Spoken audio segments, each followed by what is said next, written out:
Hi, everybody. Just a little disclaimer before we get into this episode of the podcast. This is Ben, also known as Wonder Boy, talking to you. I know I don't talk very much, but this is going to be a podcast that Jeremy actually did with Dr. Brooks Tiller of the Healthy Hunter. It's an interview style podcast and full of a lot of great information. So sit back and we hope you enjoy it. I've got a special guest on. It's something that I've been wanting to dive into a little bit, something I've actually been working on, and I've been using these products for a little bit and wanted to kind of dive in more about what he's doing. I have been trying myself, but I'm going to learn a lot more about it today. So his obsession and passion is really whitetail hunting, and it carries through all his aspects of life. When he's training his dog to be a shed dog, he realized there was a big lack of information. There was a lack of tools out there, and that's really where his business was born. He contributes to North American Whitetail Television. He's a co-host and hunter on NAW TV, Headhunters TV, Midwest Whitetails, Raised Hunting, Outdoor Wisconsin, as well as a co-host and hunter as We Love It Outdoors. And you can find his information in numerous other spots. He contributes content, articles, regularly printed outlets throughout the outdoor industry. So today, I have a very special guest. I'm excited to welcome Mr. Jeremy Moore, the inventor of DogBone products, to the show today. Welcome, Jeremy. Thanks for coming on, bud. Hey, man, thank you for having me. I really appreciate it. Yeah, man. Yeah, it's been great. And I think we were talking earlier, you've developed this DogBone, and it's really cool.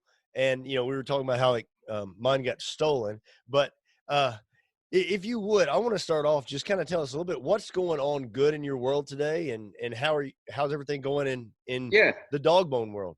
yeah, it's good, man. It's really good, actually. And it's such a strange. We're all going through such a strange time, but I have found, and I'm really grateful for it.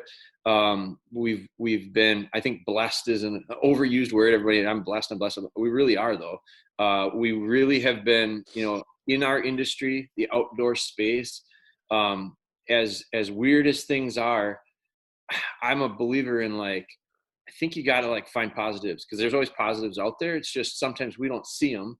And so when we look at the current state of where we're at in the world, and that's macro, and then in micro, some of the stuff that we've got going on individually, like I have realized that the last few months, it's going on, I guess, a half a year of it now, but I have, although I consider myself a real outdoorsy type person, and it's my living, it's how I make a living, it's how I want to spend my time when I have free time. I've found even more appreciation for the idea of being outside in nature in general. And so what's going good with me is the idea of, I've been opened up to it even deeper and more, how much I need to get back into the wild a little bit.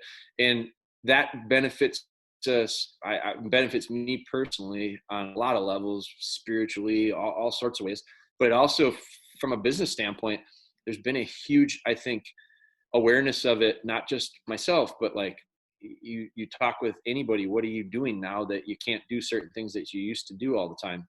And a lot of people, I think, are recognizing there's a lot of things you can do in the outdoors. And so from a business standpoint, it's really strong. Like we've got our dog training products. There was a giant push, and we tried to help with it a little bit, of time on people. People had some time on their hands recently, and what better way to spend that time than building a strong relationship with your dog? A lot of that stuff is outdoors related. We've got another product. We've got another company. It's a company within a company, but it's another brand called Hodag, and Hodag is a deer hunting product. And so that's been a big spike as far as growth from that brand for us, because I think people are going, I'm going to spend more time out in the outdoors over the next however long this thing goes on. But I also think we look at it now as, it's also a sustainable way to get meat. It's a way for us to provide for ourselves and our families, and it's healthy, and it's so, like, I probably went way off track with it, but like, what's going good? I think it's good because people are recognizing and realizing simpler things maybe are not so bad. And in fact, I think they're real positive. I totally agree. And I often mention that it seems like today we live in an artificial world. and we're losing that natural state that we could be in, we should be in. Yeah. But, we're in this artificial, everybody's always on your phone, and you're always looking down, and you're not aware of what's going on. You're missing the Right. forest and the trees, if you will. And I think Right. what you're talking about is great, because I think the simpler times, the simpler things is really, I think a lot of people are appreciating that. Totally. And Totally. and right now it's just a great time to encourage that. And as we're on this track, I'd like to know a little bit about how maybe, because I'm big into getting new folks into the woods, and I think right Sure. now is a great time to do that. And maybe you could speak about how you introduce new people to the outdoors, but also how to get folks that are dog lovers, Yeah. people that are these, passionate dog lovers, getting them involved in the outdoors as well. Yeah. I think, well, it's relatively simple, as most things in life are, but then you get into stuff a little bit deeper, and all of a sudden there's a lot to it. Well, I look at it as, from a dog standpoint, I'll talk specifically from a trainer's standpoint. Like if I'm a handler and I'm looking to develop a dog for the field, I tell people all the time that one of the things, a lot of folks get pups and they're real excited about it, and they're gonna go. And I'm a big believer in dogs take some time to develop, just like people. And so I think that a lot of times one of the issues that comes up is we try to put too much stuff on dogs. I think we put too much on them too early, and it creates issues. And it's not the dog's fault; it's our fault. And it's a combination of what we're having as far as unrealistic expectations, and then combining that with the idea of it becomes very frustrating. And so when things get frustrating and don't go well, we have tendencies as humans to avoid it. And so it's one of the most simple things that I've heard it was in the last year, but in the last 10 years, it's probably one of the most simple things I've heard. We have a dog that we're training right now named Bella. She's about 18 months. And we did a series with her on YouTube called Bella Be Good. We've been training, I think we've got 120 videos now posted. They're very raw, they're unedited. They're some go good, some go bad. I don't hide anything. And I just think I think there's value in that. But the guy so I bought this dog. Her sire is over in England. Her sire belongs to a trainer over there. He's a real accomplished guy, captain of the English gun dog team. Like, he's huge, really nice resumes. The dog is fantastic. So I've got these really good genetics, and I'm working with it. And I've been messaging back and forth with the guy over the past year or so. And we're going to do a little business together. But I ended up messaging him on updates of Bella. And after about the third one, things were going really well. And I was sharing with them the things I liked about the dog, and we're doing this, we're doing that. And he gave me the most simple response. And he said, Jeremy, you're going to find a lot of success with that dog because she's good. I mean, she's got great genetics, but the real key to your success will be you're having fun. And he said, that's what's important. And that was it. And that was the message. And so then I read that and I went, boy, was that overly simple? Like, why, but then I thought about it that night and I realized he's absolutely right. Like, when you think about whatever you're doing, we're talking about dogs. When things go well, it's fun. When things are fun and they go well, I want to do more of it. And when I want to do, it's all connected. So if you do more of certain things, you typically get better at it, and it goes better. Practice makes perfect. If you hated whatever it is you were doing, it's hard to go practice it. Well, if you don't practice it, how do you get perfect at it? And I'm not saying I'll ever be perfect, because I won't. That's the way it is. But the more I do it, the better I'll get. That's inevitable. And so I really think that having fun with this stuff is the key. And I get messages, and I try to help as many people as I can that are training their own dogs, because that's one of our goals, is help others. Because, back to your question, how do you have more fun with it, or how do you enjoy it more, and how do you get more people doing it? Make it more fun. Have it be something that's enjoyable. And so the better the results, the more you'll do it. But it works the opposite way too. If you're not getting results, if things aren't going as well as you want them to be, to go. All of a sudden it's not that good. It's a little frustrating. And then when it becomes frustrating and not that good, not that enjoyable, we don't do it anymore because we have choices. we have the choice to do it or not do it. And if you're having a hell of a time doing something, I think I'll go do something different. That's, I think, it's a natural thing for people to do. And that only compounds the issue. So, I think it's a great way to get more people involved with their dogs specifically is very simple. It's get their dogs to be enjoyable.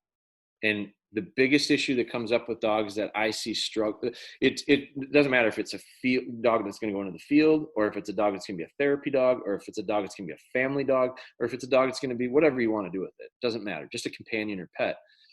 If you don't have good foundational skills with a dog, it's virtually impossible to do the stuff you want to do.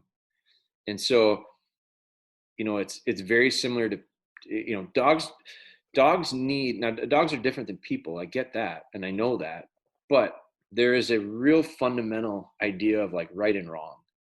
And beauty of dogs is they want to make us happy. Like that's an inherent thing. They want to please us. And so if we don't help them understand what good decisions are and what's culturally accepted in our family or wherever it is those dogs are, it's not their fault for making bad decisions. So we just have to help them. And when we do help them, they're a lot of fun. And when they're a lot of fun, again, we'll do more of it. So it's a snowball effect. It's all connected that way. Yeah, I mean, I totally agree. And so my personal story, we actually took in a dog, and it was a friend of ours had a dog that's about 4 years old. And they came over to the house. They had a new pup, and they were trying to train the new pup. They were having trouble training the new pup. They live in a very small apartment downtown Nashville. They were having trouble training the new pup with the other one there, and they were just having a hard time. And the other pup, this 4-year-old dog, was amazing.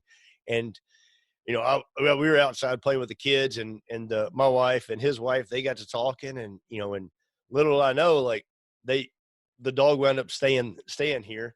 That night, the dog stayed in the kids' room and like watched over the kids and just took to them really good. And it's one thing I know you talk about, being a family dog as well as a work dog, and all your dogs are family dogs as well.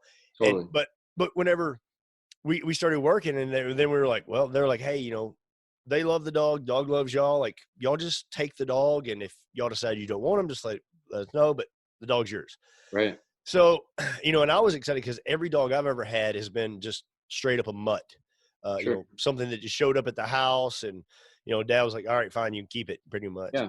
The only good dog I've ever had, a, quote unquote, real dog, like, it was a lab, and I got it about 2 months before Christmas, and about a week before Christmas, he went missing. Somebody saw him and took him, I believe, for Christmas. But, I just hope that a little kid had a good dog. And, but anyway, so this dog is a poodle German Shepherd mix. Okay. And the thing looks like a beast whenever it's just all, we cut it down because the summer being hot and everything, but she's super smart, super fast. And she just, like you said, she loves to make us happy. Yeah, totally. So whenever we're doing something, she's like, what do you want me to do? What do you want me to do? And you could tell, like, and that's so much fun. And the kids love it because you can get out and play. And she just wants to take care of the kids. And I think that's something really big that we need to really key in on, is getting out and having fun is critical, if it's exercise, if it's fitness, nobody likes to eat just kale and broccoli. Right. You want to have something healthy where it comes in. And I think that, training a dog's the same way. And it's always, it's what everyone has goals of what they want to do with their dogs. And I always, ours are hunting dogs, but like you said, they're family dogs first. And the reason I say that is because what do I do? I always talk about matching up lifestyles, training styles, and hunting styles with dogs specifically. I get a lot of people ask me, what's the best dog? Well, there is no answer. There's what's the best dog for me? What's the best dog for you? What's the best dog for this person? So it is, I think, a combination of several variables that have to line up. But when you start talking about lifestyles, hunt styles, and training styles, I train year round. I live year round. I hunt for a short window of time. And so I think from a priority standpoint, the lifestyle and the training style fitting me best is the most important, because that's what we spend the majority of our time doing. And I want to, you know, that family dog has to be there, because without it, I've got a tool that, you know, and there's nothing wrong with it. Some people have dogs that are tools. They're tools that at the end of the year, you know, what do you do with the hunting dog when you're not hunting? Well, if you don't have it as a family dog, I feel like they're underused. I feel like they offer a whole lot more to me. And I've got dogs that, you know, from a genetic standpoint, from a pedigree standpoint, from all that perspective, are like really high end hunting, you know, from a hunting background, and they've proven themselves over generations and generations, centuries now. But the real value that they bring to me isn't that. It is value that they bring birds to me that I otherwise would lose. It is value that they find sheds for me that I wouldn't maybe even go shed hunting if I didn't have the dog. That's the reality. There's you know, value in them finding a wounded animal that I otherwise wouldn't find. But what they bring to our family far outweighs what it brings to me in the field. And I think that that's where I go back to let's get the most out of them that we can. We'll never get it all. I wish we could. They have so much. Dogs have so much potential. It's our job, and I think it's our responsibility as owners and handlers to try to get as much of that out of them in a positive way. And you know, you talked about it in the beginning a little bit. You know, style of training is probably a little bit different than most that you would talk about from the field standpoint, and it's not right or wrong. Like I have so many people that bring that up and talk about it, and I don't mind talking about it. I think it's important, because I think there's a lot of people that are interested in doing it in a way that is similar to what we're doing, but don't necessarily know how, because you know, the common ways, that the ways that it's always done, and we always did it that way, we always did it this way. I hear that all the time, and I go, that doesn't make it right. Like, that doesn't make it the best, because you always did it that way. But you know, I just feel like that's one of our missions, is to try to help those that are interested in doing it that way. That's all. And share some of the ways that we found success, and some of the things that we do from a training standpoint 100% is connected to the idea of, I just find so much value and importance in the idea of developing trust, in developing a partnership with a dog. To me, it's a feel thing. It's a relationship thing. It's much more than a tool that I park in the shed at the end of the year. Yeah, I agree. And like I said, you know, this dog is a family dog now. And, you know, and it was really a blessing, because my wife had a little Yorkie that for 18 years. And I tell everybody, she had the dog before she had me. So Sure, I yeah. was number 2 on the list, you know, and I was like, then we had kids, and I just kept moving. That's a tough one to overcome. I You know know, that. and we actually, and the dog just passed away just a couple of weeks ago, and it was rough. But the thing is having this other dog, it was so interesting to see, like, she lost this other dog, and, you know, this Yorkie, and this new dog, like, for the next week was just beside her. Sure. And Yeah. it's interesting how intuitive that a dog is, and how much they just want to please us, Right. and how quick that they can learn. Like I said, this dog is 4 years old, has never hunted sheds, has never really been out in the woods. And the, you know, previous owners, they said, oh, she doesn't like water. I took her down to the farm, and the next thing I know, she's running, jumping in the pond, and having a big time. Sure. So, and I think a lot of it is they, you know, they pick up on us, and just kind of like other people might. But one thing I want to say is you're talking about how you like to help people, and I can double up on this, because this dog didn't hold well whenever we're doing stuff. Sure. And, you know, she, like, you throw it and she's just gone. I'm like, what, you know, but you've got a video that you put out for free to help. I mean, you're not even selling it, and it's over an hour worth of just training a dog to hold. And that has been super beneficial and helpful to me. And I mean, like you said, that I really appreciate the fact that you're giving back, and you're providing such good entertainment through the Bella series, which has been awesome, but also information. And I think that's really critical for, anybody that's starting to work with a dog. Like, I didn't know where to start, because like I said, I never had a dog that would do stuff that I'd never really tried to do things with, other than just, like, can you, walk with me in the woods and hang out, as a little kid. So, and I think I really appreciate the fact that you're providing that information and just being a great source for everybody. Sure. Well, I appreciate you saying that. I think, it's interesting, we're a really small company. And so everyone has their own ideas on how you grow things. Everyone has their own ideas when it comes to developing products and running businesses. And there's lots of different ways of doing it. And again, I'm not saying one way is right or wrong. One of the things my business partner actually lives down in Iowa. I went to high school with him. And so it's just the two of us, but we have a great team under us. We've got guys in our warehouse. I'm going to make a post here later today, because I just found out one of our guys that works with us. He's a senior this year, and he just signed a letter of commitment. He's going to go play baseball at a school in Minnesota. And so we've got these guys working with us that are tremendous, like young guys that are real good heads on their shoulders. Most of them are sportsmen and outdoorsmen, and they fit in our culture.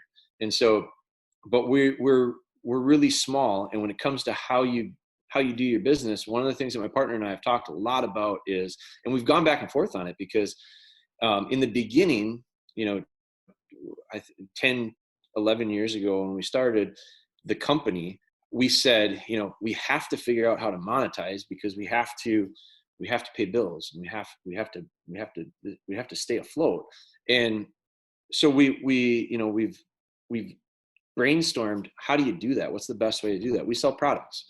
We sell things that I use and have developed, and that help me with my training, and I think they'll help other people. The thing about it that we saw missing was there's lots of products out there that people can use. What's lacking is how to use some of it. And so I'm a big believer in the idea of, if you're willing to use our stuff, I owe it to you to make sure that you use it properly and have an idea of how to use it. And so that was when it first kind of started. From there, the real reason why we make the effort that we do, between our YouTube channel, our podcast, our Instagram, and our Facebook, our primary social platforms that we use, the reason we put so much time and effort into it, we've got a guy that works with us full time, and that's pretty much all he does is we film stuff, we try to create good information and then share it. And the reason we do it, and I've had some people really criticize me for it and go, "You're crazy. You're nuts for giving that away." I said, "Yeah, we are. But here's the reason why. Because I'll get a message from a person. I get messages every day, multiple messages. And I get people that said, I found this on YouTube. I can't tell you how important it was and how much of a difference it made, because I don't know that we would have been able to keep the dog.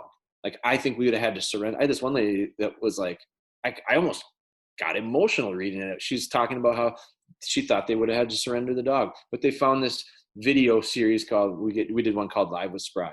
And I trained a dog named Spry, who we still own. She's actually my daughter's dog, but we documented her training. I did it with an iPhone. Like, it's really crude. It's really rough.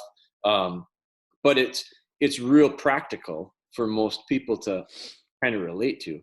And you get a message like that. I don't care how much time it takes. I don't care how many videos Ben has to edit and post.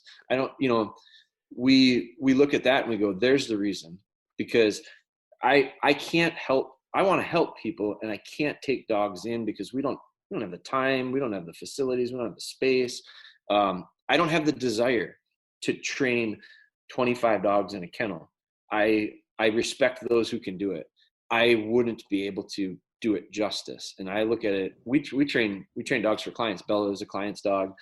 We've got about a 3-year waiting list right now for dogs for clients, and it's because I do so few. And I do each one as if I would my own. And it's not a good business model. Trust me, you don't make any money doing it that way. but that's not what I look at. I look at all that and I go, I love training dogs. I love working with dogs, which is why the products were developed, because I figured out some things that made my life a little easier as a trainer. The driving force of our products is the training of the dogs. And I have seen it countless times with friends that are trainers that no longer train. Like they got into it when they were probably relatively young, you know, and they love the outdoors. They love the hunting part of it. They love the dogs part. And about 7 to 10 years later, they're selling real estate or they're doing something different. And it's not because they don't love hunting. It's not because they don't love the dogs.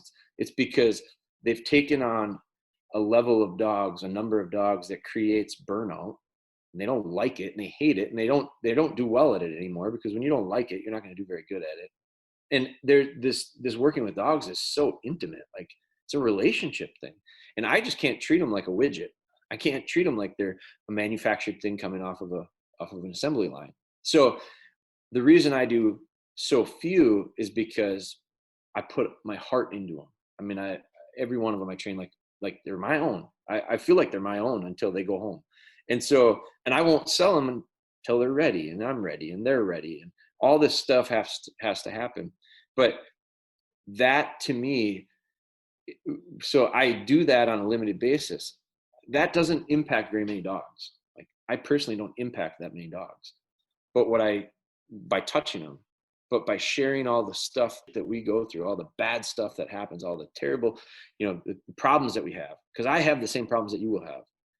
But if I'm able to share how I handled this one or that one or this one and that one, and they're all a little bit different, now all of a sudden I could make a post on social media and just say, hey, make a comment if you think your dog has benefited, you and your dog have benefited from some of our stuff. And I'll get a lot of people that'll say, yes, yes, yes, yes, yes. Now all of a sudden I touched a lot of people. And the only way I was able to do it was because we took advantage of an iPhone's video camera and we posted it on YouTube, so it's a technique or a way that we've decided that's how we're going to help the most people. We're not going to, it's a little bit different model. Yeah. I love it. And on that train right there, when it comes to a specific type of dog, and I've heard you speak about this, but I want to, because I got what I would consider a super squirrel dog. And, it was like pretty much a first generation dog, came out of Russia. And a few months into it, I had to call a friend who trained squirrel dogs. And I was like, man, I can't handle this dog. And Sure. I wish I would have got more into your stuff before that. Yeah. The dog is now doing great and is squirrel hunting. And I, check in with him all the time. But, because my kids were younger and the dog was growing faster and yeah. I just didn't do a very good job of training the dog. Sure. And I know it was me and I wasn't going to just dump him off somewhere. I was like, my buddy has a place. Yeah. He trains squirrel dogs. That's what he loves to do. That's what he's doing.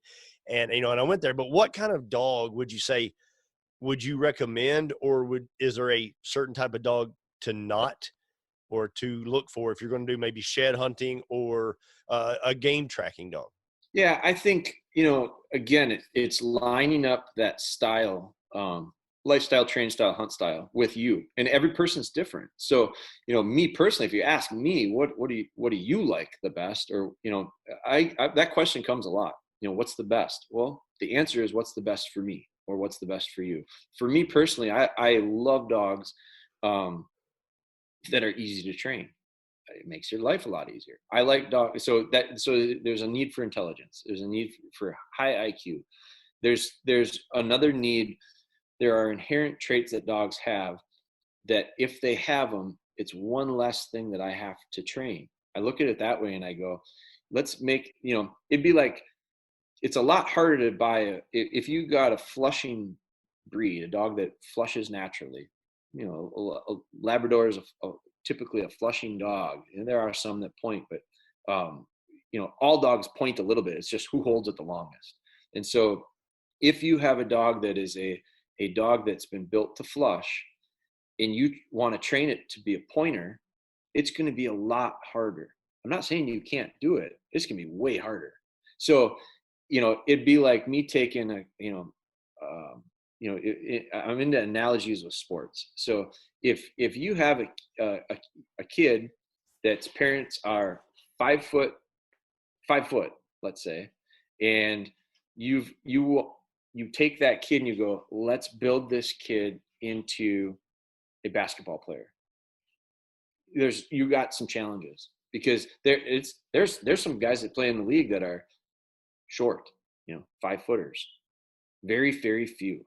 And the few that are in intense talent in certain ways, which have allowed them to find a niche that they fit into the league. But if you take that 5-footer and you go, let's turn him into a wrestler, or let's turn him into a hockey player. Like now, even hockey has changed. Like size of hockey players is huge, because they have these skills that are necessary to play hockey.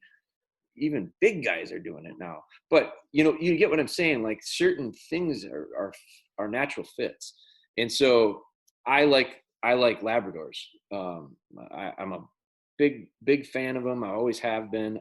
But I like golden retrievers too. My parents have always had golden retrievers, and I was raised with golden retrievers. I look at golden retrievers and labs as, they're the golden retriever is like a lab, but one has long hair and one has short hair. Like they're very similar personalities. They're natural retrievers. So most of the stuff I'm doing requires retrieve. Like to put it all together, I got to get a dog to bring stuff back to me, whether I'm shed hunting, whether I'm bird hunting. Tracking is natural game finding. Whether you do upland or gun dog work or deer recovery, game recovery, the idea of natural game finding is a skill or inherent trait that you definitely want there. So if you've got dogs that, hounds are natural trackers. Like they've been built for it. Like the origins of their breed has been built to it. Their bodies are built for it. They have certain characteristics that help them become better at it. And through selective breeding, we've really done a pretty good job of narrowing dogs down to specific things that we're looking for.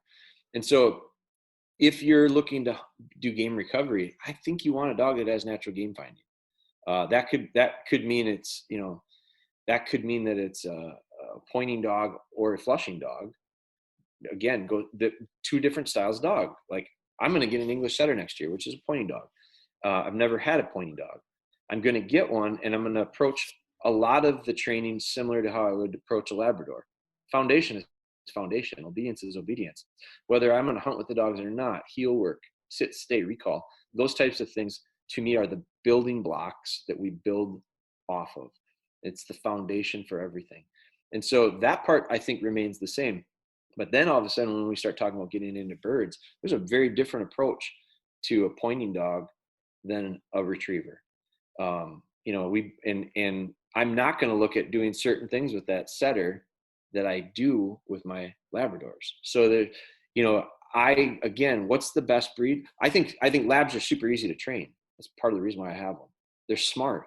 They're very willing to work with you. They're real cooperative. But you could say that about a lot of the retrievers. The spaniels are like that. Some dogs have a little bit more independence. I think some of those pointing dogs have a tendency to have a little more independence.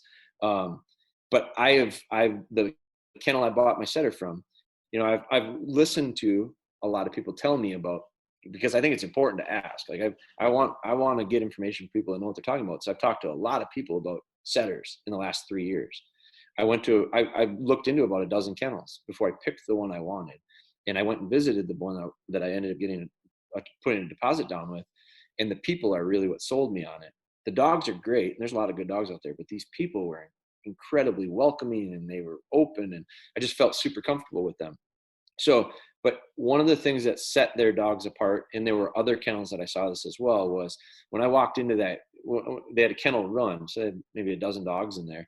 And when I walked in, they were all quiet. None of them were spooky or scared. They were all very warm, but I'd look at their eyes and they'd look right back at me, and they had warm eyes. And so Labradors have that. My Goldens have that. A lot of spaniels have that. There's a lot of breeds that have that. Then there's some breeds that you can't get them to look at you. Like they're always looking out at the horizon. And so me personally, some guys and girls love that. They don't care. That's fine. Me personally, I value so much the connection and relationship that we develop that I need a dog that'll look at me. I want a dog that'll come by me and sit down by me, and rather be standing by me than sitting on the other side of the room. Some dogs, some styles of dogs, some types of dogs have that tendency to do that. Yeah. And I think that, like you said, it's about fitting your own personal needs. And I think that's amazing. And, I do want to get into some of your products, but before, while we're kind of talking about the dogs, a lot of times on here, we talk about health and fitness as it pertains to ourselves. Yeah. But I'd love to know a little bit from your expertise about dog health and things to make sure that we're optimizing our dog's health and fitness level, and maybe even how that can help us improve our own health and fitness. Yeah, I think the biggest thing that I see, and I'm not a vet, veterinarians are a super valuable tool. I think you got to have one and have a relationship with. And so I'm not a veterinarian, and I don't pretend to be, but I've just been around dogs enough to recognize like regular everyday stuff, real layman's terms type stuff. And I think one of the biggest issues I see, and I try to avoid with our personal dogs and the dogs that we're training, I think one of the biggest things is overweight. It's just really hard on dogs. And so just staying in physical condition, and I don't mean like, I don't mean you have to be a marathon runner. You don't have to be, I'm not in very good shape. Like my wife is into fitness stuff. She's into healthy eating. She's into all this stuff. I benefit from it. I'm really glad that that's around, because boy, it's a positive influence. But I am not like, I don't go to the gym. I don't work out. But I just had this conversation last night with a guy, how we've started grouse hunting. Our grouse season opened up last weekend. And for the last 3 weeks, I would say 3 weekends prior to last weekend, I was going up north with the dogs to our cabin. We got a little cabin in northern Wisconsin, and I was scouting for birds. So I put 15, 16 miles on a day, walking, Saturday and Sunday, looking for spots for birds. And then now the fall is here. So now we'll go up, and I go up there as often as I can. I'm a big deer hunter, but I've realized that over the years, I've had more success hunting less when it comes to deer, and that's a totally different topic. But you pick your times, and I do way more work preparing for the hunt than I do actually hunting, and we have better success that way. But so what do I do when the conditions aren't right and I'm not going to deer hunt? I bird hunt with these dogs. I've gotten back into grouse hunting pretty heavily. So those 3 weekends of walking with the dogs, and now we'll start walking with them more seriously because we are it's an open season now. I feel so much better coming home from the cabin because I was really active. I don't always eat the best up there, where I like make a point of trying to eat better because I know I'm not as active. And so I got to do something to keep myself feeling not so sluggish you're not going to find me on a Peloton. You're not going to find me walking on a treadmill. It's just not my thing. So the activities that we do with the dogs benefits me greatly. Now the dogs themselves, I saw it last weekend. I've got one that's 7 years old. I've got one that's 4. I've got one that's 3. And I had a 1.5-year-old that was with me. And I hunt them separate. I hunt them in pairs, but I hunted the 2 older girls on Sunday. And I told my wife, because the oldest one is kind of my wife's dog. And I told her when I got home, I said, Taylor is, she's smart. She's older. She's smart. So she's very conservative of her energy. She's not just going to run to run. She runs when she needs to run. But I said, she's out of shape. And so you talk to me in a month, it'll probably be a different tune, because she needs to get back into this condition in order to perform well. Like it was a burden for her to put the miles on that we put on. And it's something that over the next couple of weeks we'll get them back into shape. Dogs are real resilient. Dogs will have so much heart, they will run themselves literally to death. I lost a dog to a heat stroke, and it was years ago in South Dakota, and it was a really warm opening weekend, and the dog literally hunted about 25 minutes and had a heat stroke and didn't recover from it. And so you see it every year, especially when there's a warmer fall. And the thing that, like, it's completely related to health. A dog that is in good condition, weight wise, think of all the, my dogs average 50 pounds. If you take 5 pounds off that dog of fat, where it's not carrying that extra 5 pounds, it's 10% of the dog's weight. And that alone takes so much more off of them from a cardio standpoint, but also from a joint standpoint long term. Like, dogs they're notorious for having issues with joints. And so part of it is because we put too much weight on the dog and it's too hard on their body. And it's really easy. I can't stand, I cringe when I see folks exercising dogs on their four-wheeler. They get on their four-wheeler and then they run them up and down the road. Now, I get, like, bird dog guys rode their dogs, and I'm not into that. And I see too many negatives from it, effects. So I don't do that. But I think I've told this to some people once. I said, look, the next time your dog's out of shape, right? So you got to get him into condition. So you jump on the four-wheeler and you run up and down the road 5 miles. You can ride 5 miles on a four-wheeler really quickly. And you know what it does to you? Nothing but cool air blowing in your face. And these poor dogs are the ones that are running. So I always caution people, if you want to exercise your dogs that way, before you do it, you should go running with them for the first couple times. And you tell me how easy it is after not exercising and not being in shape. How easy is it for you to go run that 5 miles? Because if we start feeling the effects of it, we as human beings go, the hell with this. This is ridiculous. I won't be able to move for a week. So what do? Well, we're smart about it. Hopefully we don't just say, well, then I'm not going to exercise, because it's, instead we go, let's start out slowly. I might walk a mile. I might jog a mile next week. I might run a mile after that. I might add a distance to it slowly. I just think it's really easy for us to overlook the idea of, well, they're just dogs. I think sometimes we think they perform flawlessly like robots. Have you ever woken up and had a headache? Have you ever stayed up too late the night before on a Friday night and felt not real good on Saturday morning? Sometimes a lot of times it's self-induced. But maybe the dog's dehydrated. When you're dehydrated, you get a headache. If your dog's dehydrated, don't tell me that they don't have feelings of that. But they don't show it the way we do, and we don't recognize it. And so we look at them and we go, well, they should be performing perfectly. Well, there might be something wrong, and we don't necessarily know it. So from a health standpoint, I think we have to look at them as not like Superman, and recognize and realize, if your knees hurt, maybe theirs do too, stuff like that. Yeah, that's great. And like you said, the 10%, that 5 pounds, I've had clients that were maybe, over 200 pounds. And I was like, man, and I'll put a 20, 25, 30 pound weight vest on them. Right. And you'd be like, hey, let's just take a walk. And they're like, man, this is hard. I was like, yeah. I was like, your body's already got that much more that it's putting on. We need to take that off, and kind of give them that demonstration of, right. I think it doesn't trigger always as, right. And like you said, and I think it's great because we're getting involved with the dogs.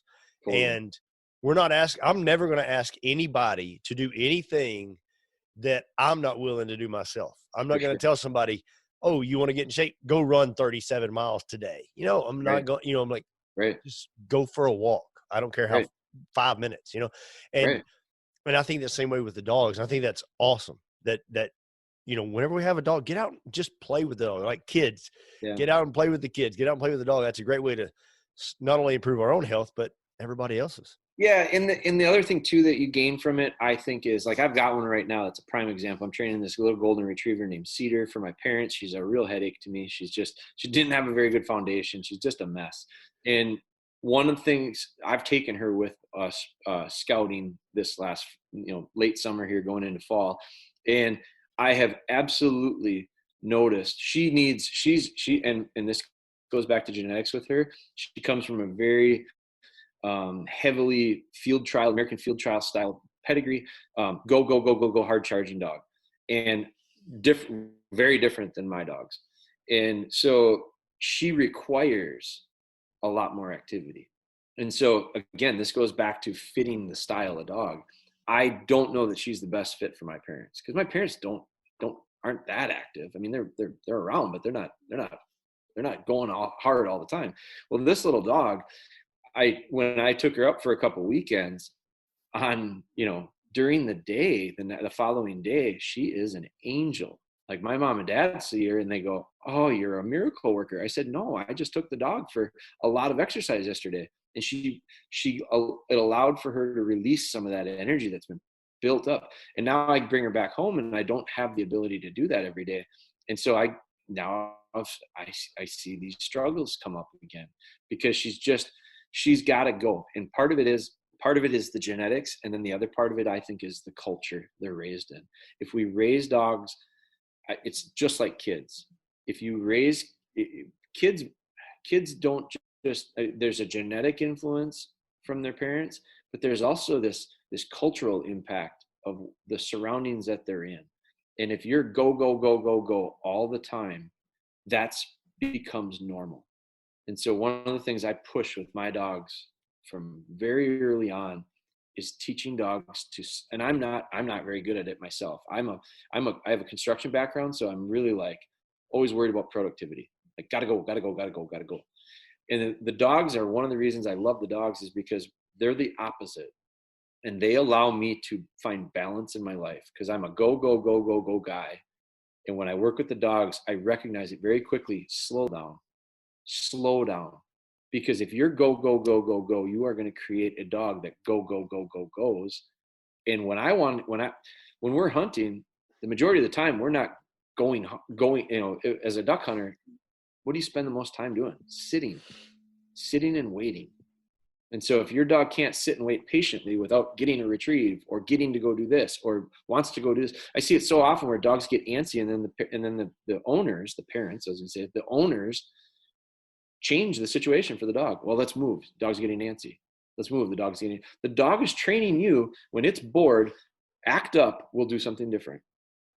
Man, they're brilliant. I mean, these dogs aren't dumb. So I push the idea of slow down when it comes to the dogs. And all of a sudden these dogs start to adjust to that and go, we're not going to go 100 miles an hour all the time. And that to me is real appealing. Yeah, I love it. And, and I want to talk a little bit about some of the products that you have out there before we close up, because they're so beneficial. But yeah, quick story on, so I ordered the shed that you have out, and it came with the scent and everything. And I was super excited, went through all your materials. My son and I, we watched the video, and then we got outside and we just started playing fetch with our dog, Yep. just play. And he was able to fetch, and he would throw it, she'd bring it back, and we had to work on some hold training and all that. But she was loving just playing fetch. And we played for a couple days just in the backyard, and we were going to go down to my parents' farm and spend a couple of days. And we were going to start working on, using it out in the woods, maybe kind of put the scent on, hide it, and do all that stuff as we were following along. And on the way down, we stopped in this little small town, little small area. There's a pretty little place. We were going to do a family photo. And it was before the other dog passed away. And we knew that the other dog's time may be coming, and we were going to get a family photo of everybody. So we stopped and we went just barely around the corner from my truck and to take the photo. And while we were there, some drifter came through, and my backpack was I'd change clothes, put my backpack, just set it in the back of the truck, not thinking. And, I was like, man, a little small town, everything's fine. And some drifter came by and picked up my pack and took off. And, whenever a little bit later, I realized, I was like, where'd my bag go? And I couldn't find it. I was going to change. And so I had some family that were law enforcement in the area, and I called them. And then I was like, man, there's probably some some drifter probably just needing some clothes, whatever. If they need my clothes, that's fine. Right. Whatever. And then about an hour later, I realized that the shed dummy was in the side pocket. And then I got mad because I was like, right. I went out and searched around and actually wound up finding where the guy was. He was staying in a little motel there, and I found out and then let the authorities know. Well, I wound up got my bag back, got some of my clothes back, but the shed was gone. I was so mad. But during that time, I know I had messaged you about training her to shed hunt as well as track at the same time. And you were super great about sending me a message like, hey, you can do them both at the same time. I don't see anything wrong with that. And, and so I ordered another shed and the tracking system. And we're actually going to start the tracking system today. We're planning on kind of getting out and playing with it a little bit and trying to get her ready. So maybe she'll be ready to track this fall. Perfect. But Perfect. And so, but I want you to talk a little bit about some of the things that you have out there and how they can benefit us as, for shed hunting or, if we're wanting a dog that will be able to track a wounded animal. Because one of the things I hate is an animal that we've shot. We know it's going to die somewhere, and I want to bring that meat home. Right. But how am I going to recover it sometimes? And the dog knows where it's at. Totally. The dog is the best, in my opinion, the dog is the best conservation tool available. Like they're, and that goes back to origin. Like that's what they helped us with for centuries now. And so, it's just a matter of like, today we use them a little bit differently, and we've customized how we've personalized and customized the use of dogs to fit our world today. Today's world is different than it was in the 1800s. I wouldn't mind maybe going back to the 1800s a little bit, but I am with you. So, but the use of them, we still utilize them in a similar fashion in the way that they help us with our daily stuff. And so from a hunter's standpoint, game recovery was a really natural. We started out, our business started out with shed dog training products to teach dogs to find antlers. And when we first started doing it, literally we would talk about shed training, and people would ask, well, what is shed hunting? Like they weren't even sure what it was. That wasn't that long ago. So it's a sport that has really gained a lot of momentum, and I'm really grateful for that. But I get more enjoyment out of shed hunting with the dog. Like it's no different than bird hunting. I wouldn't go bird hunting. I would not walk for grouse. I would not pheasant hunt. I would not duck hunt. And I do all those things and I love them. I wouldn't do them without a dog. To me, that the dog is the part that gives me the reason to do it. For grouse hunting, I'm getting into like side by sides. So like I've always kind of known the guys that were, and I always thought they were snobby. And I realized, boy, maybe some of them are, but I have come to appreciate the idea of some of these older vintage guns and the stories behind them and the craftsmanship that goes into them. So bird hunting just increased in value to me from an upland standpoint, not because of the birds, but because of now I'm going to get a setter. That's another element that I'm going to add to it. The guns add to it. So without the dogs, I don't do a lot of the stuff I'm doing. And because it's not as much fun to me. And so from a deer standpoint, I had these gun dogs back in the day, and I went, deer hunting is my like first love. And I live in Wisconsin here, and that is the thing. And when I do stuff, I don't like to do it halfway. So I realized in the fall that the amount of time it took to prepare to bird hunt, scouting was the most time consuming part. It didn't allow me to do the stuff I wanted to do in the deer woods. And so I took a step away from the deer stuff because I focused on the bird stuff, and the dog was hand in hand, and it made all the sense in the world. Then I realized, man, I miss the deer stuff and I want to do more deer stuff, but I lose the element of the dog. And so I had heard of people using dogs to shed hunt. I had shed hunted prior, not with a lot of success, but I had heard of guys using their dogs to help them find antlers. And so that's when I started to dig into it a little bit. We didn't invent it. Like there were people have been doing it for a long time, but very few people and not a lot of people talked about it. And so when I researched it, I realized there's really not a lot of stuff out there. So I just started experimenting. Well, I went back to some of my principles of how I train gun dogs, and I replicated a lot of the process, just a different shape. a different feel, a different smell, but very, very similar skill sets and how we get there. So that's where the products came around. I used a hard antler. I used a real antler with a young dog before I had the training dummy, and she poked herself with it. She jabbed herself with it. She didn't want anything to do with it. She was literally afraid of it. And I had bought her to shed hunt with. And so it was really discouraging. I kicked myself and I went, God, I did it. I'm the one who created this issue. And I thought about, bird hunting. When I train gun dogs, I don't introduce them to birds right off the bat and put them in a pen with a rooster and hope I get a bird dog out of it. I'll end up with a lot of issues. I'll end up with dogs that, so I work my way to that point. And it's just like anything else in training, it's incremental. And so it's building off of certain steps.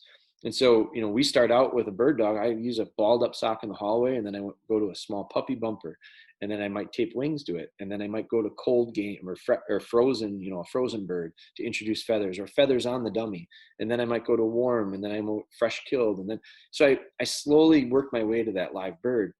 And usually we're able to get there successfully. Why don't I do that with this antler? It's really simple, but there was nothing there to do it with. So that was, and had never done any of this stuff before. So it was a real experimenting thing on my part to source things. And so we work with a plastics company out of Minnesota.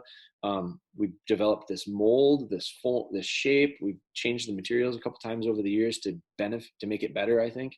And so we created this training dummy, and then the scent had to go with it because it doesn't smell like an antler. And how do I replicate that smell? So all sorts of experimenting went into that and created this scent that I can use. So we packaged it together with a booklet, a training booklet, how to do it.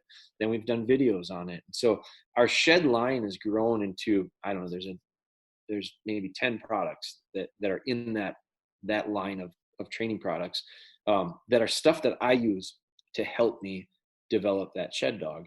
And I started training some dogs for people at that point, and they asked me, they're big deer guys. I mean, the dogs are pretty expensive, and these guys were really into deer, enough to spend the kind of money that I needed to get to train my shed dog. And most of them would ask me, man, if you could train me a tracking dog, the same dog to do both, that's like the ultimate tool for me. And so I researched it. I had never trained tracking dogs, but I had trained gun dogs forever to track. And so the light bulb went on, and I went, yes, I did train tracking dogs. I just trained them to track different stuff. And quite honestly, I don't train them to track. They track. It's me understanding what it looks like, how to read their body language, how to understand the track itself better to help them set up for success. So I dug into it. I talked to the cop that is out in New York, and he's a canine handler, and he trained dogs to track criminals and find drugs and bombs. And I learned a ton from him early on, just on scent discrimination and the understanding of how they're doing it. And they were using Malinois and Shepherds and different breeds, but dog's a dog. And I looked at that and I went, I think training tracking dogs is the easiest thing you can do. Now, I say that and it'll offend a lot of people, because a lot of these hardcore trackers are just that, super hardcore. And I have all the respect in the world for them. But what I'm saying is the tracking part is not something we train. It's in them, we bring it out. And so it takes, just like anything else, if you want to be great at it, it takes a lot of work. So it's easy to get a dog to track because we don't do it. It's difficult and takes a lot of work to really develop a reliable tracking team. And when I say a team, I mean the dog and the handler, not just the dog. It's not like you just hang on to the end of the rope and let them drag you. There's so much that goes into it from a teamwork standpoint. So, but I looked at that and I went, what do we need to do it? And so we put together a kit with we buy hundreds and hundreds and hundreds of deer hides every year. We flesh them out. I say I got to give credit where credit's due. The guys that are working with us, the kid that's going to play baseball, his name's Easton. He fleshed hundreds of hides for us this spring. But we flesh them, we dry them just like you would if you were putting up fur to send off to auction. It doesn't spoil that way, but it's not preserved or altered from a scent standpoint. We put them into a kit with a scent that I make. I've got a freezer full of stuff that you don't want to look at. My wife doesn't look at. It's got a lot of stuff in there. That's what I use, raw material that we collect throughout the year. That's how we create this blood trail scent. We sell it with the system, and it's all the parts and pieces, and again, a booklet. And then we've got a video with that one. So between game recovery and shed, our DogBone line is, we've got quite a few SKUs of product. Each has their own little piece. And from that, we've actually developed now because not everybody wants to hunt with their dogs, and I understand that, and we'd like to help them as well. So we have developed a series of videos, puppy training, foundation training. I've designed I took ideas of other designs of leashes and slip collars, and I've created one that works best for me. We offer that.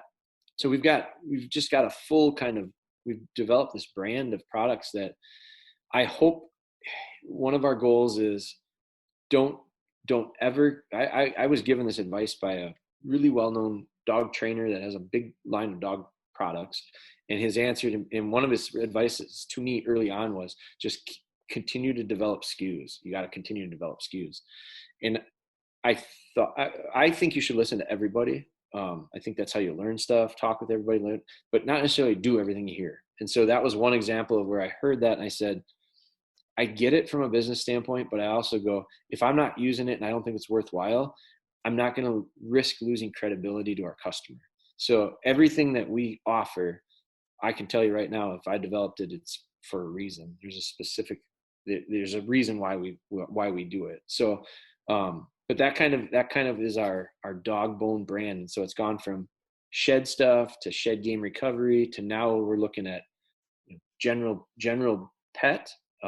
We've got lines into that, and my background is the birds too, so I've always had those and always trained those. So we're just kind of slowly growing the line. Yeah, and like I said, I'm excited to get this dog. I mean, she's poodle and German Shepherd, which super smart. And the Shepherd, I know that she's a tracker, Totally. and so I'm excited to get her into that. I mean, she's done great with the shed so far, and and I want to kind of see how she will do when it comes to tracking. We had my sister brought home a lab wiener dog mix, Sure. a Dotson mix. Yeah. And like she brought this dog home, and and it wound up being my dad's dog. And it was funny. One day he shot a deer and he couldn't find it. And Lily went with him. Like when he went back out, she kind of followed him. And she got right on the track and she tracked it naturally. I mean, there was no training to it, but it was one of those things where, and so every time we'd shoot a deer or something, we didn't know where she was, like, oh, let's go get Lily, and she would track it for us and without any training. So, some dogs will do it naturally, but I mean, with your products are great because we're going to be able to recover the deer, find those sheds. Cause I mean, I've shed hunted, but I haven't had a lot of success. So I'm hoping that this next spring that I'll have a lot more success having a dog along.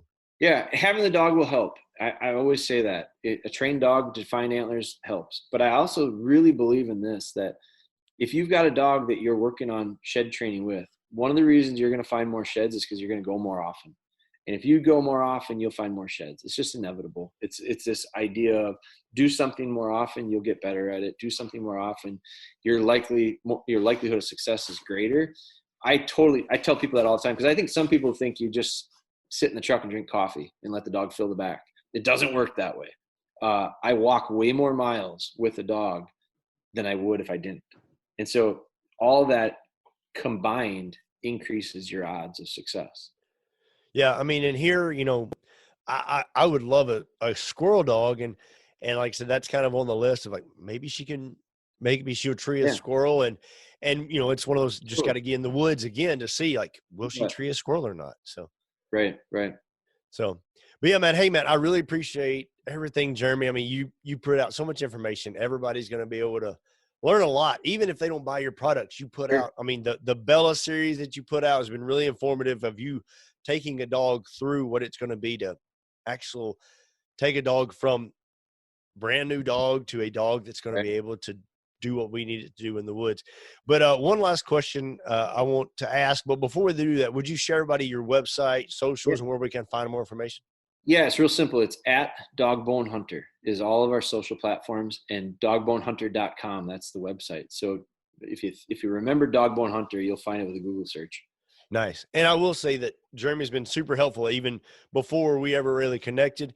I've met him at a few trade shows and don't know that he ever remembered me, but I would send him a message every now and then like, hey, is it okay to do this or do that? And he would always get back, yeah, man, and he would give me good information, even just through the socials. And it was super, super helpful. And I really appreciate that. No problem, man. I get energy off of other people's energy. And so when people are interested in stuff and are willing to put work in, that's fuel for me. That's what keeps me going too. Now, granted, I never asked you any information about how to train my wife's Yorkie that was 3 pounds. I thought you were going to say train my wife. I was going to say, I don't get into that, man. Like I've had a lot of people ask me about kids, can you send your kids? I said, no, you can't pay me for that. I got you. Well, the last question I want to ask you is a dream hunt. So you get to go anywhere. You get to take anybody you want with you, and you get to hunt anything with any kind of weapon you want. Where are you going? What are you after? And who are you taking with you? Oh, man, that's a great question. So me personally, and I don't want to overcomplicate it, but I want to shoot a sheep. I think there's I know guys that have done it. I have good friends that do it. To me, it's an ultimate challenge type thing. It would take a lot of preparation on my part. So there would be a lot of value in it, not just the hunt, but the leading up to it. And so I would love to shoot a sheep. And I don't know that I have a specific sheep that I would want, but a sheep. And who do I do it with is my dad, for sure. My dad's my best friend. My son, if he could come with too, but like my dad is the guy that's just been such a solid influence for me in my life. He's a little older now, and if I have one piece of advice to anybody listening, and I wish I had heard it and taken it myself, I might have heard it and just not done it. But it's take advantage of the time you got when you got it with them, because my dad and I used to hunt a lot when I was growing up, and then I got older and things became more important than spending that time hunting with my dad. And I probably went to better places and had chances to shoot bigger deer and all that stuff, but it wasn't with him. And at the time, that's what was important. And if I could go back right now, because now he's not hunting with us anymore. He's just, and it's not that he's sick or anything, but he's just, his eyes aren't that good and he's not comfortable in the woods with a gun, and he's real active and stuff. So it's not like it's that, but if I could go back, I would have done more hunts with him. So if I could pick one person to do it with, I'm taking him with. And quite honestly, it could be take the sheep part away and just say, you go to South Dakota and pheasant hunt. I'd something as simple as that. Bring my dad. Like that would be my answer. And then then the next person would be my son, because like I want to learn from what I did. And my son is just like me, and he'll probably go through the same things. And I don't want him when he's 40. I turned 40 this year, and I don't want him when he's 40 to say, oh, I wish I would have done more hunts with my dad. So that would be the guy. That'd be the hunt. I'm with you on that too. And I really appreciate that, because I know that means a lot to you. And a sheep hunt, like you said, it would take a lot of preparation, but more than anything, just spend that time with dad is something. Give me a beagle and I go hunt rabbits with them. I'd do that over going on a sheep hunt by myself right now. Yeah, I totally agree. But I won't pass up a sheep hunt if I had a chance to go. Yes. Yeah. And Jeremy, I really appreciate you coming on today, and you've been a wealth of knowledge. I'm excited now to get out here and work with the dog even more than I was. And anything else you want to say before we close out? No, man, I want to thank you. I want to thank you for doing this, and I want to thank you for letting me be a part of it. I really appreciate it. If I can ever help you, you know how to get a hold of me. Yes, sir. I appreciate it. Hey, everybody, stay humble, be hungry, and get healthy.